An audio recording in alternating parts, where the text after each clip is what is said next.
Good evening, dear friends. So, I welcome the curious viewer who, as usual on Fridays, has stopped by the pages of our weekly YouTube almanac to improve their well-being.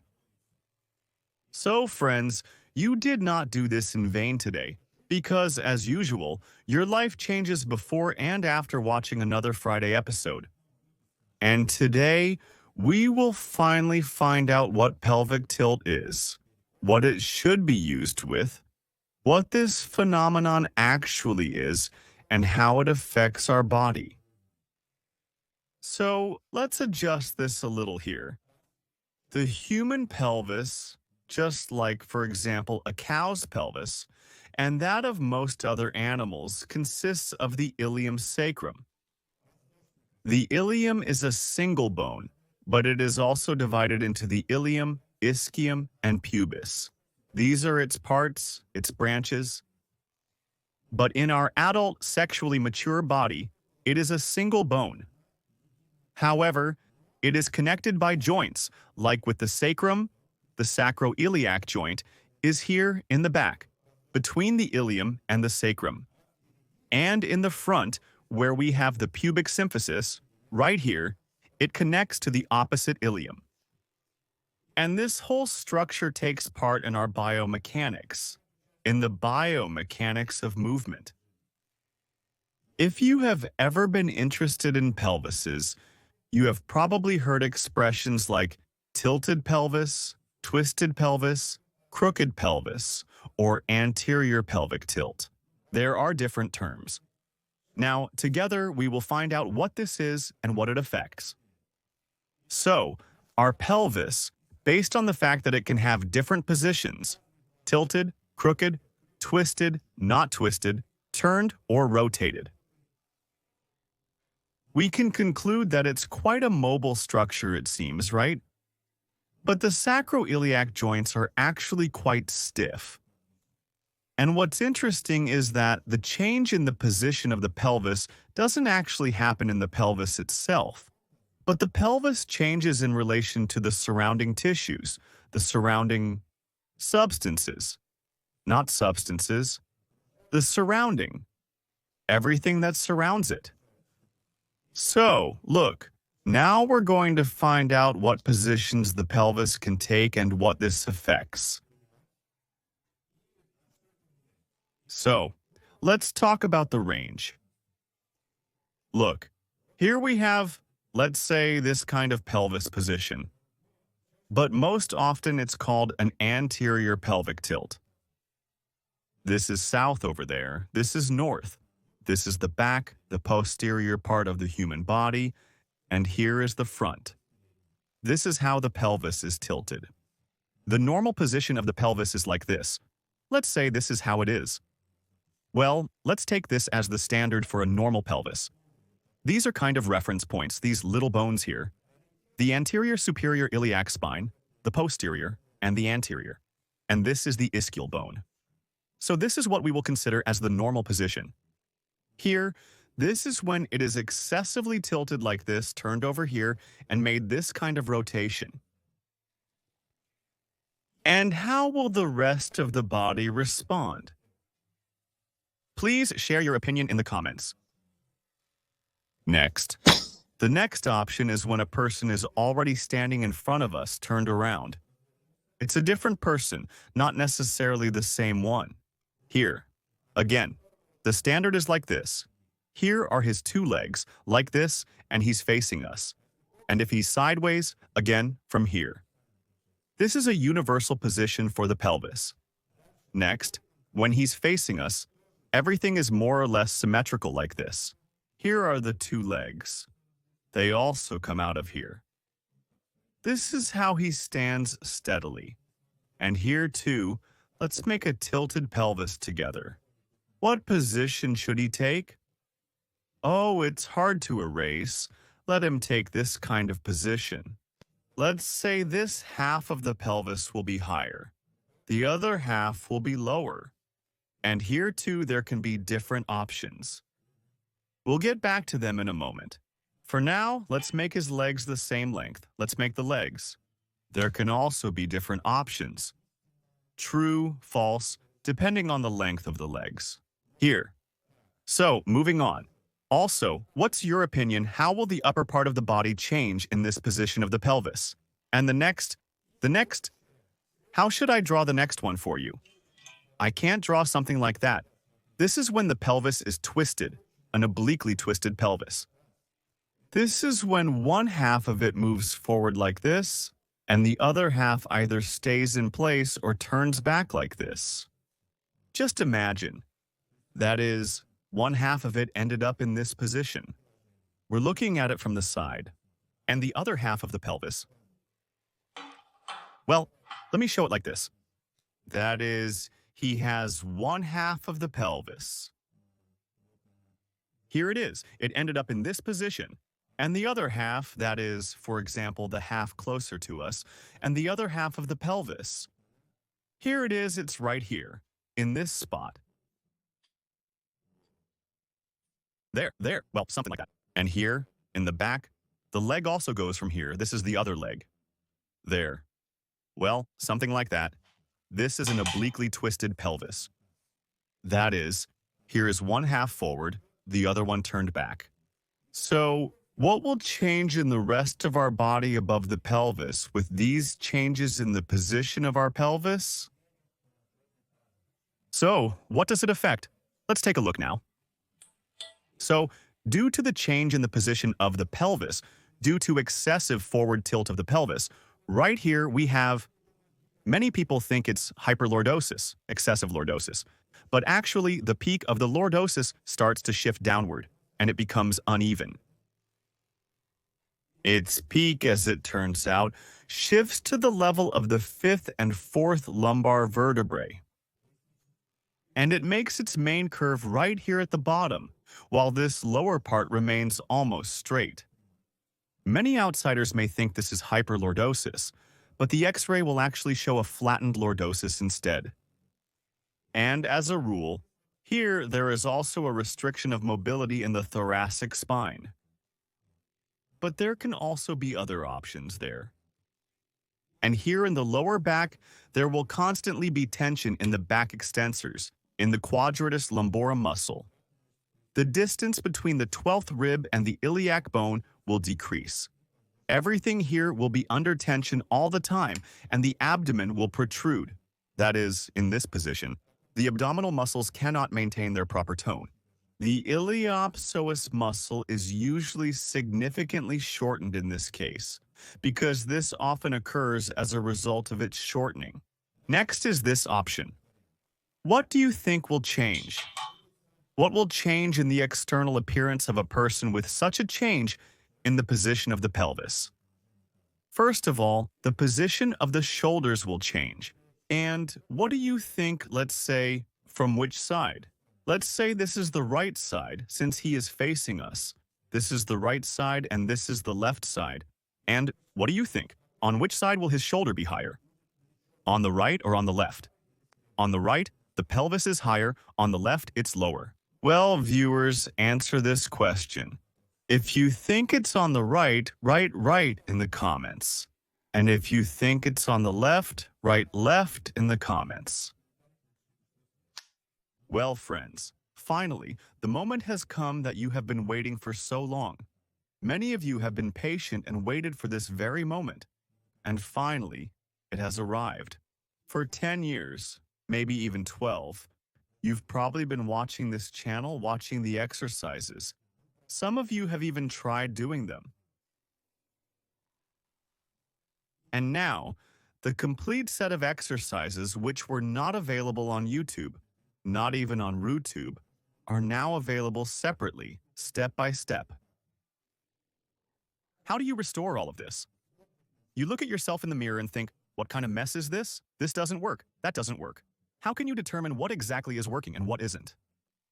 Especially for you, a complete set of exercises, diagnostics, and restoration for your body and your muscles is now available just for you at the link right here in the description.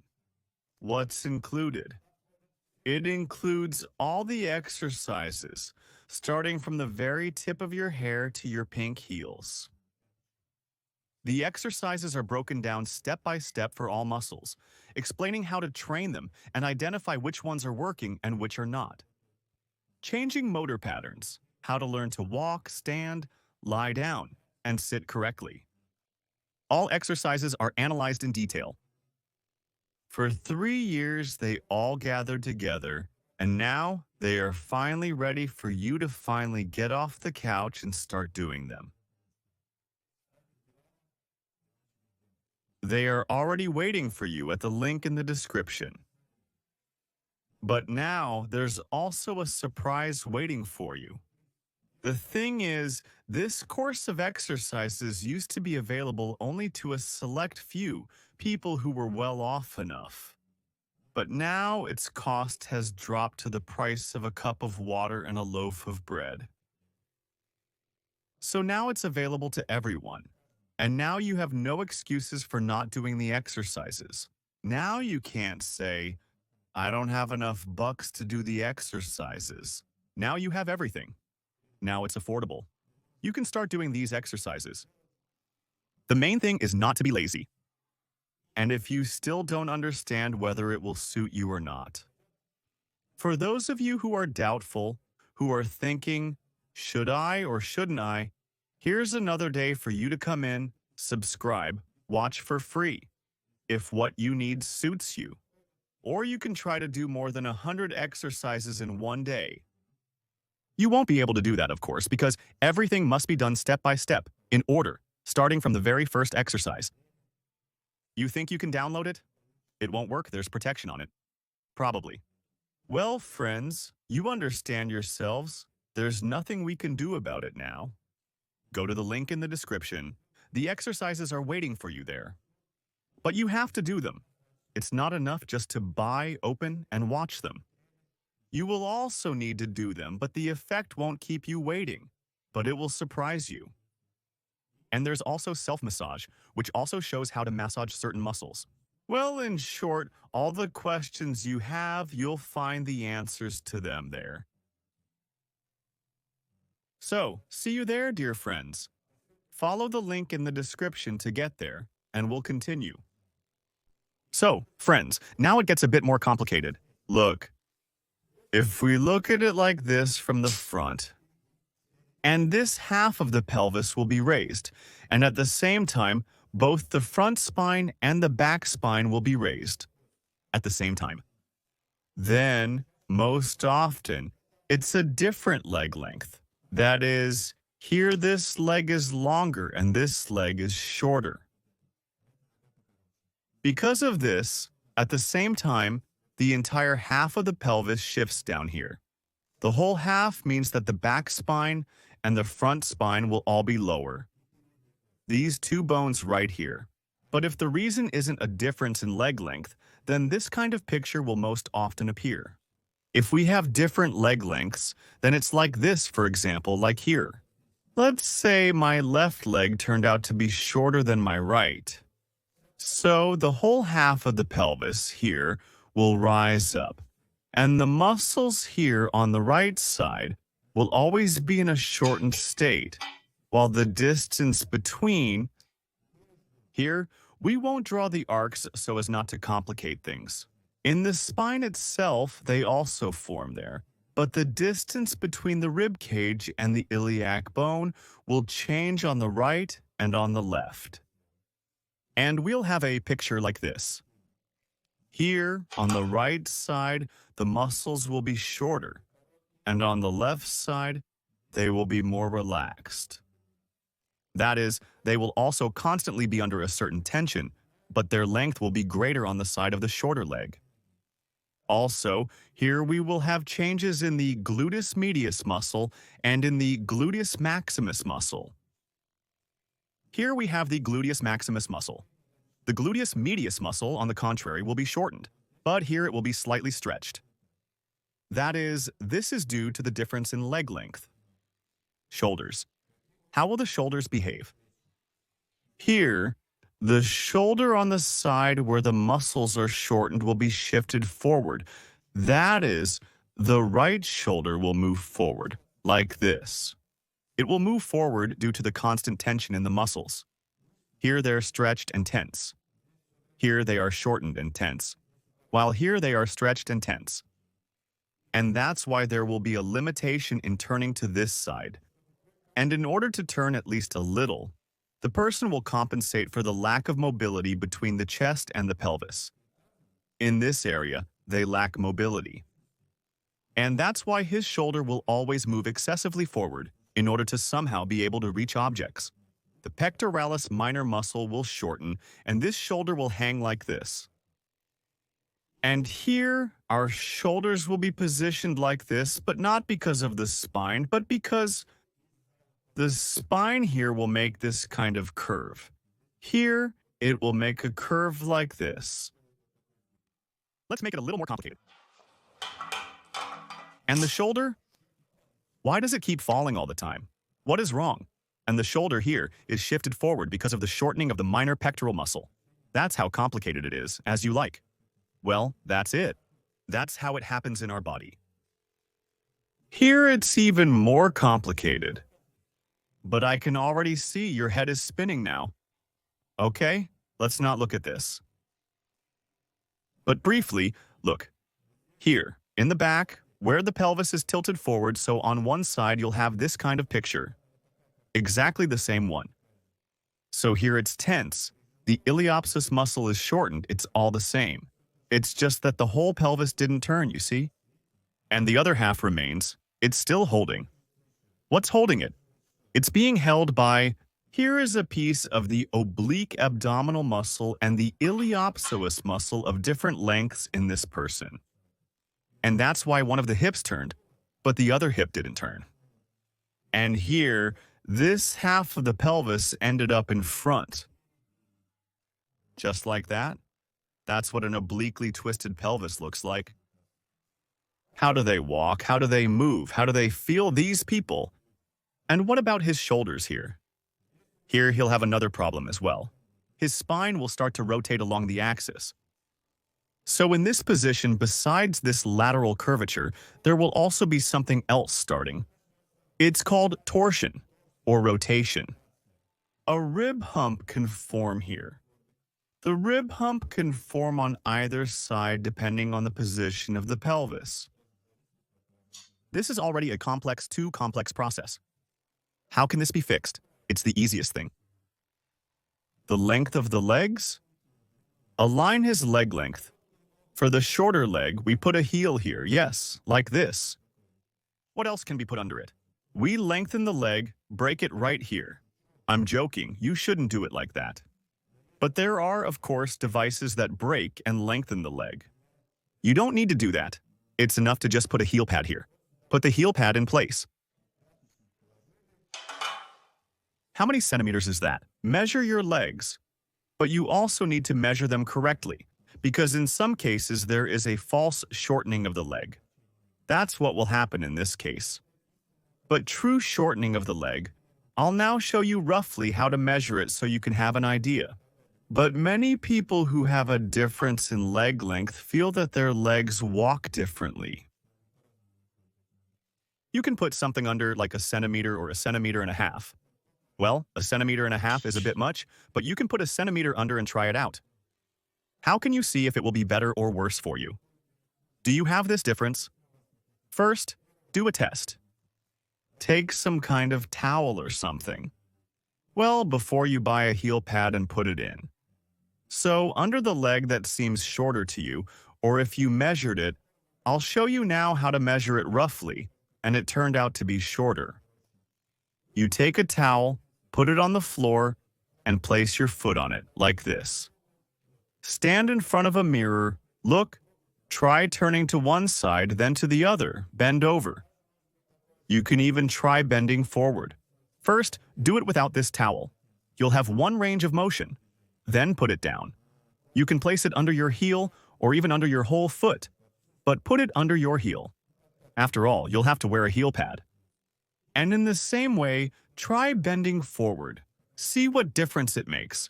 For example, when you reach the floor, well, you got it. If your mobility is better with this towel, then use it. If not, then don't use it. How do you measure it? You lie down on your back, but you need to ask someone else for help. Take off your shoes, take everything off, and lie down so that these bones here are roughly aligned, the position of these bones.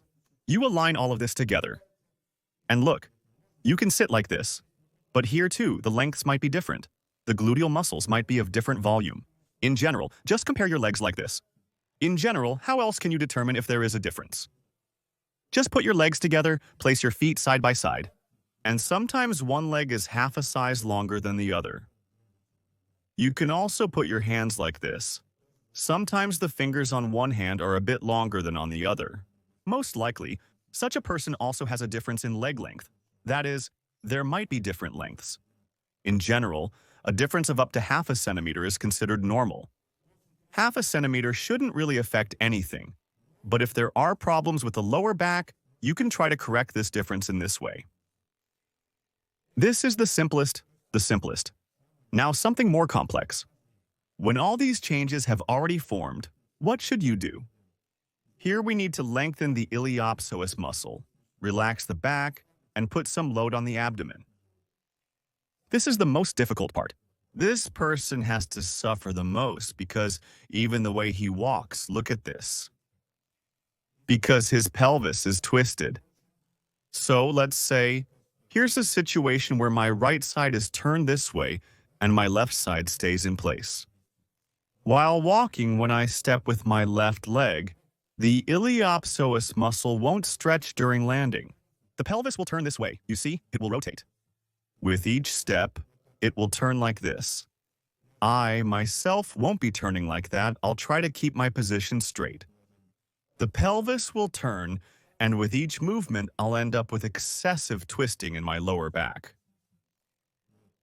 In one position, I take a step, then another, and the muscles become overly tense. The leg is overloaded, making it harder to keep my balance. As I walk, since they are short, the leg doesn't step here, but rather over here. So this is a complex biomechanical process. How can we help here? First, more or less align the tone of these muscles that surround the lower back. What helps to align the position of the pelvis in general? Which muscles do we need to stabilize it? The iliopsoas muscle, the gluteus medius muscle, and reducing excessive tension in the gluteus minimus muscle. The gluteus maximus muscle also takes part, but it's not currently needed to stabilize all of this. In this case, that's the only one we need. Relax the lower back. And let's do whatever we can right now. Let's go. So, friends, let's start with the hard part, the gluteus medius muscle. Well, here's an easier exercise. Watch. This easier one for those whose muscle isn't toned at all, not working. Start with this one. Just lie on your side and lift one leg up, lower it. Lift it up, lower it. If you feel tired here after 10 repetitions, do 2 or 3 sets of 10 repetitions each, then stop there. Then step forward slightly, lift your leg like this, lift it, and lower it down. There you go. You can also do it a little bit backward, lift it as well. So in all these positions, if you feel that the muscle is getting tired from this kind of load, you can stop there. You do this to the right and to the left. But if this exercise has already become easy for you, you can move on to a more complex exercise, where, at the same time, your gluteus medius muscle will be working. Now, in this exercise, I will do it. Here is my left leg, I will be standing on it. My left gluteus medius muscle will be working, and on the right side, the quadratus lumborum muscle will be working, a bit of the iliopsoas and oblique muscles. So, friends, I'm stepping up somewhere onto a step. Now it's better to hold on with your hand. You can put a wall here or have a friend stand here. You put your hand on his head. He needs to be strong enough to support your weight. And from this position, we start to lift the leg up here. That is, try to lift our foot first to the same level as the other foot, and then you can do it a little bit higher, and then lower it back down, then lift it up again, Lower it, lift it, lower it. And here you will feel quite a strong tension simultaneously in the area of the gluteus medius muscle and in the area of the quadratus lumborum muscle on the opposite side. There.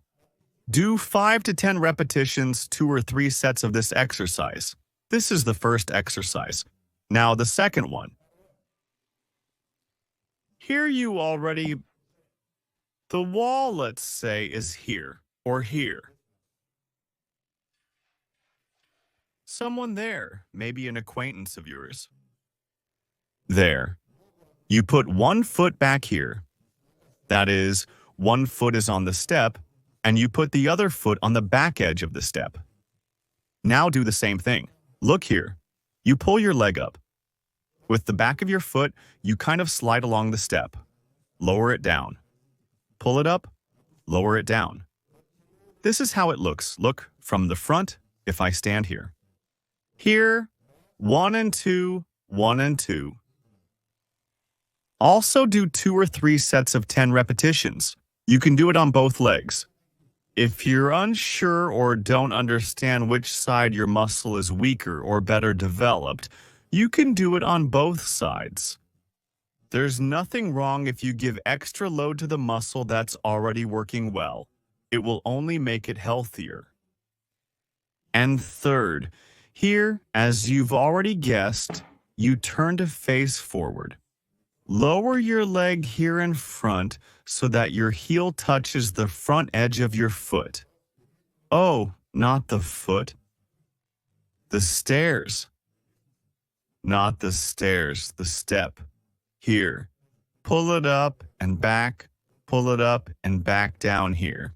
So you have 3 positions here in which you will train your gluteus medius muscle. And why do you have to train in all 3 positions? So that during walking, it can withstand 3 different positions of the leg. When the leg is behind, when the leg is on the same line, and when the leg is here, in front. And the same thing happens simultaneously with the training of the quadratus lumborum muscle. Well, friends, it would be great, of course, to go over the iliopsoas muscle right now as well. How do you pull in your abdomen? But time is running out. You are in a hurry, aren't you? All right, I'll show you one more thing. This is so you can turn your pelvis like this. To turn your pelvis, take a pillow. Because we just did an exercise for these and these, but we haven't done anything for these yet. So we can help them too. Take the pillow like this. You put the pillow under your buttocks so that your lower back doesn't touch, so that the lower part of your lower back doesn't reach the floor. And now with that part, which is straight, well, look, here. Here is where the pillow is lying. And with the area of the spinous process of the 5th lumbar vertebra, you try to reach down toward the floor as if you want to touch the floor. That's it. And you try to lower your 5th lumbar vertebra to reach the floor with its spinous process. Stretch and simultaneously check your abdomen. It tenses slightly for some, more for others. Then relax. If you can easily place your lower back on the floor, then straighten your legs. Try to do it in this position. Pull in, then relax. Find a position where you can just barely reach the floor. Adjust the height of the pillow and the position of your legs so that you have to make an effort to press your entire lower back down. And your stomach should be slightly tense while doing this. In this way, the pelvis, which has tilted forward like this, will gradually straighten out. Due to the tension in the abdominal muscles and the relaxation of the iliopsoas muscle. So you are lying down, and with this part you are trying to move here, like this. In this way, so that your pelvis gradually returns from this position to this one. Well, friends, our show has come to an end.